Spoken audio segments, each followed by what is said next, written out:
So, if it isn't obvious, I haven't been up very long. I'm actually about to go take a nap. I got a doctor's appointment about 10:30, so take a little bit of a nap before I head out that way. I'm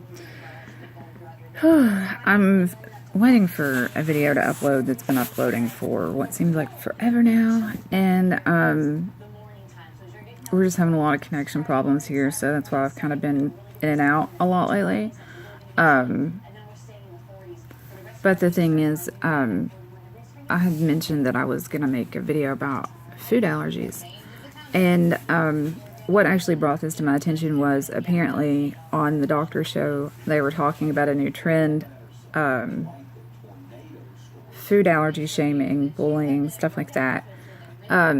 Fortunately enough, that isn't something that Aiden's had to deal with. And if he has, he doesn't really care. He's the type of kid that only does what he does what I tell him, but as far as his personal stuff, like, you know, the way he wants to wear his hair, or that stuff, he's never really cared what other people think. You know, people say stuff to him all the time because he does have really long hair. I mean, it's halfway down his back, but he don't care. He's a happy kid. I mean, and it's a lot to get him down. Now, the thing is some people are just like, where did all this come from out in the middle of nowhere? Well, the thing is his problems didn't start out in the middle of nowhere. Anybody that's known him since he was a baby knows that he's always had stomach problems. That was the big thing. Stomach problems, and then lots and lots and lots of ear infections, colds, sinus infections, stuff like that, which a lot of that can extend from allergies. Not to mention that we live in an area that kind of has like some of the worst air quality. I remember when I was pregnant with him, I kept getting like a cold or a sinus infection, and my OB told me that he wasn't asthmatic, but he hadn't had problems out of his asthma in years until he moved here. He was telling me how horrible that our air quality was and how he doesn't recommend anybody that has breathing problems to up and move to this area. People assume that because, you know, we live close to the mountains, or we do live in the mountains, you know, we're not a huge city, that our air quality is better, but we're like one of the, like Knoxville. I don't actually live in Knoxville, I live really close, is like in the top 10, or it has been, for poor air quality. So, I mean, since day one, Aiden has had issues with his stomach. Well, first feeding, he was vomiting. And I mean, it was so bad the first few days of his life that the hospital was like, if he can't take, you know, so much in and keep so much down, then we're going to have to keep him in the hospital and let you leave. And I was really upset because when I had my daughter, you know, they both were preemies, but they were prepared for Aiden, and they gave me the steroid shots to kind of build his lungs up before I had him, and that really did help. Katie had to spend time in the NICU. I had her on Christmas Eve, and she didn't come home till New Year's Eve. Which isn't a long stay, but it still was awful. It's hard when you're going through, after you have a baby, you're over the moon, and then not long after that, postpartum sets in, and then, you know, being released from the hospital while your child's still there is a really hard thing to deal with. But I remember I never got to, well, no, they laid her on me for a second when she was born. When she was born, she didn't cry. And she was kind of blue looking, but they laid her on my chest for a second, and then they took her from me so they could deal with me, because I had some issues, and then they immediately moved her into an incubator, and I was in the hospital close to the children's hospital, so they have an underground tunnel to transport patients in, so they took her over that way, and then that's how I went and visited her while I was in the hospital, which I went every chance I got during visitation hours. Anyway, so he had these stomach problems all of his life, and the doctor would say, oh, it's a stomach virus, you know, and then it seemed like a stomach virus for a little bit. Then he started having really bad cases of diarrhea when he was just like little. And I mean, it would get bad. I mean, because it was causing issues if it touched his skin. And then the school, not the school, he was in preschool. He was in early preschool. So when he was just like 2, he would constantly have, they would constantly call me and have me pick him up because of some stomach issues. I'd take him to the doctor and he would be fine. And then I would hold him for 24 hours. He wouldn't have any more problems. Take him back to school, starts all over again. So the doctor's like, it's got to be something they're feeding him there that's just not agreeing with his stomach. He wasn't thinking anything more than that at that point. Well, as he got older, it started getting worse. Not just like him getting sick, but like the pain associated with it. I was told that when he had his tonsils removed and his adenoids removed, that he would start feeling better, and he never did. Like, he would still have colds and issues with sinuses and allergies. So I finally was just like, look, can you send this to an allergist? Well, the first allergist we seen was horrible, like really bad. Both of the kids went because Katie has really sensitive skin, and a lot of it is sensitivities, allergies, plus she has a lot of the same issues that Aiden does with the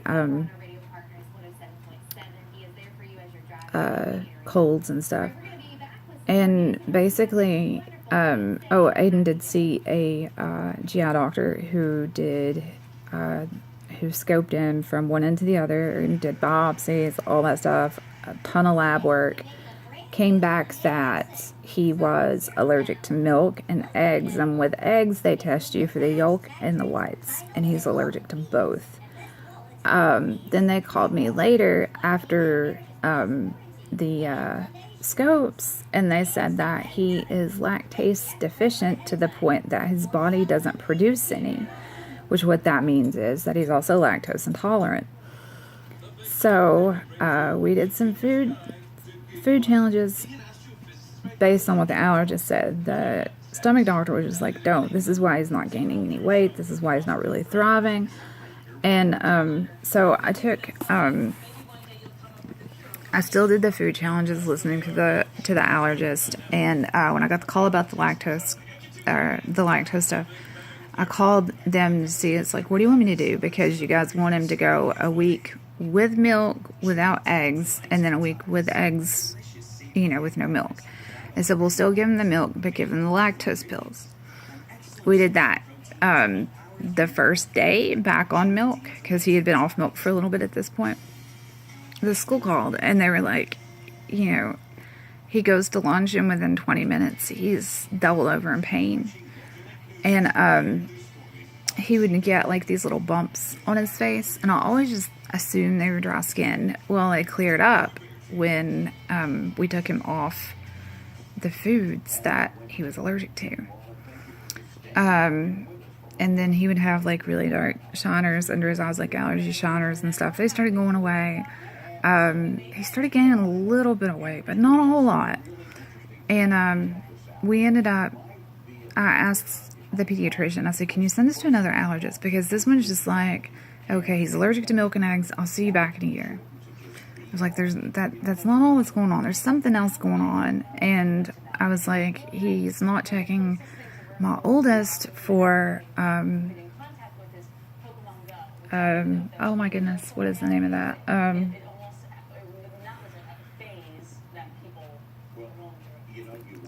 For gluten allergy. He was determined that she had some kind of autoimmune thing. So they got us in to see this other allergist, and he's absolutely amazing. He's had that practice since 1985, and he was really good friends with my old ear, nose, and throat doctor who passed away. And I mean, he's really friendly. Aiden's first says that they were there for over 6 hours. between the testing, and then they're just really thorough about talking to you before you leave. The testing was, I mean, it was rough on him because they did like an 80 panel scratch test on his back. Well, not really a scratch test. They don't use those a whole lot anymore, but like an 80 panel test on his back where they just kind of take these plastic things and stick on the back. It doesn't break the skin or anything like that. It just puts the irritant on the skin, and then they have a control area which will show what it's going to look like if you're allergic, and then what it looks like if it's not an allergy, because sometimes with those you can get some false positives and false negatives. So they use the control measurements to kind of figure out what's going on. And they did that on his back. He looked awful within 5 minutes. Then they come back and they said, well, there's some questions here, so we're going to do 11 under the skin, where they come in and 11 needles and inject it under his skin.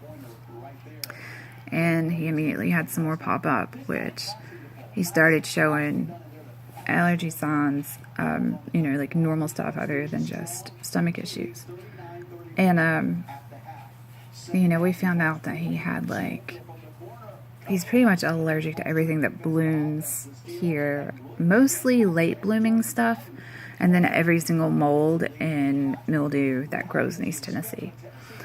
And on top of the milk and eggs, he's allergic to corn, which I didn't realize how much either of those were in food until we had to start avoiding them. We got him off the corn too, and then I really started seeing a difference in his stomach issues. And then I really started seeing a difference in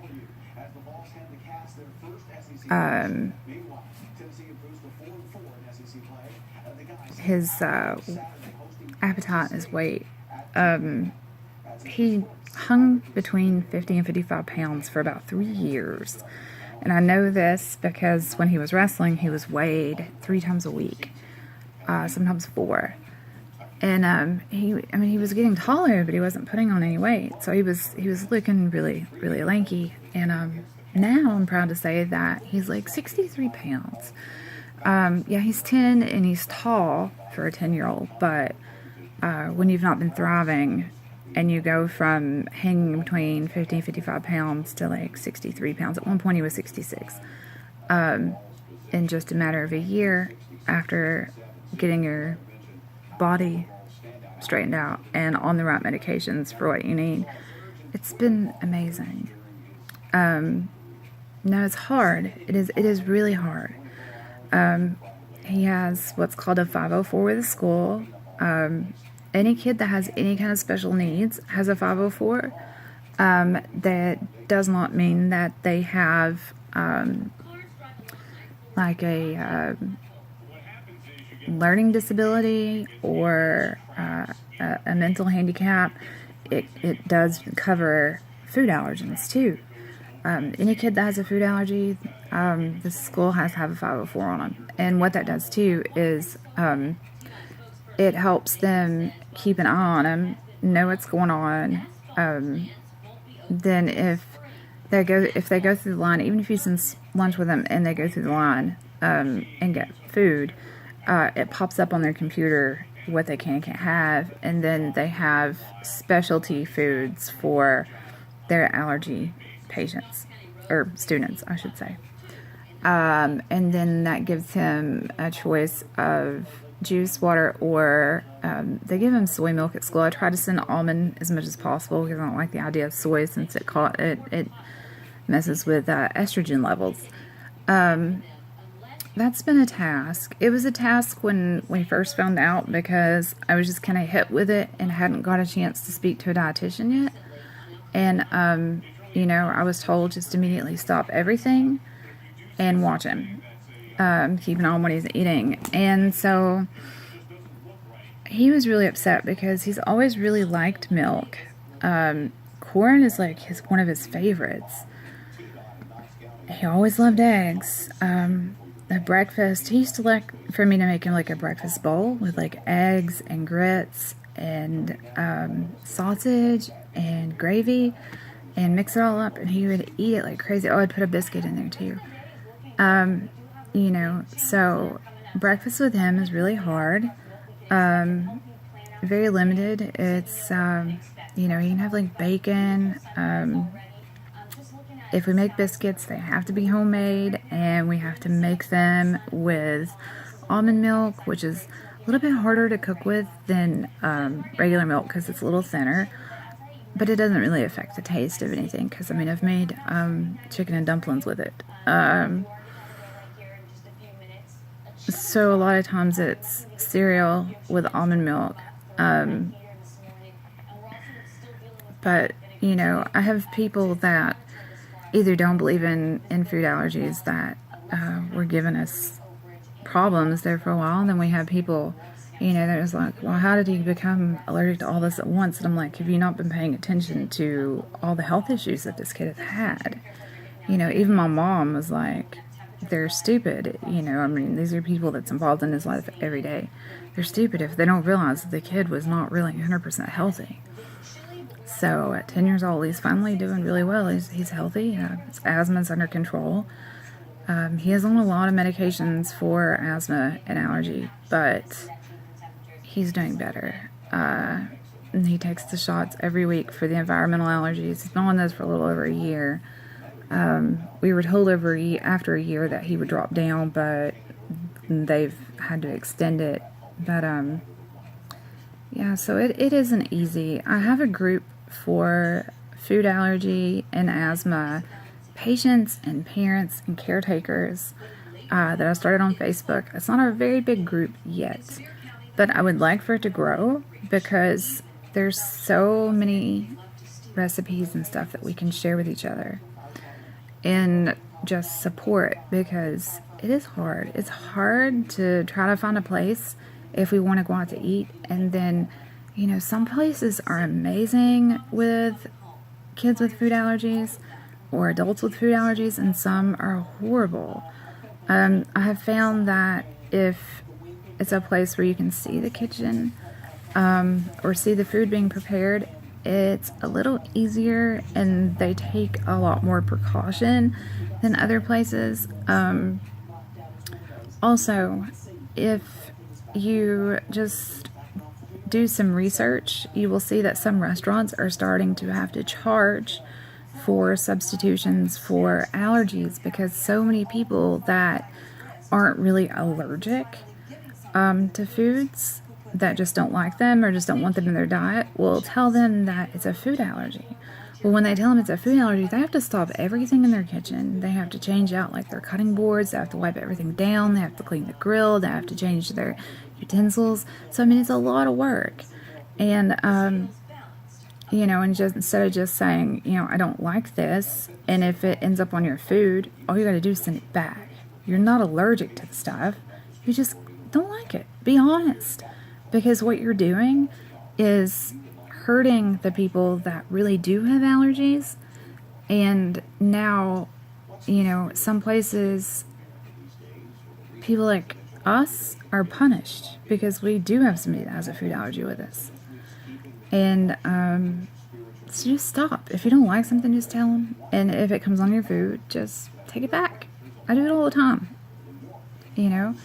And some of the biggest examples I give are people who claim that they have a gluten allergy, but they'll load up on bread or they'll order like pasta or something similar. I know that a lot of places are switching to gluten-free, which in my research I have found that there are some patients that were misdiagnosed with a gluten allergy that ended up very sick after cutting gluten out. And once they were properly diagnosed, gluten was reintroduced into their diet, they got better. So I don't really think it's something that needs to be completely cut out. It needs to be a case-by-case thing. But, it seems like that it hit all at once and started kind of becoming a trend. Of course, you're going to feel better if you cut out a lot of gluten out of your diet because a lot of that comes in fried foods. But, if you don't really have an allergy to it, there's no real reason to cut it completely out of your diet. To cut down, yeah, that's healthy, but to cut it completely out, no.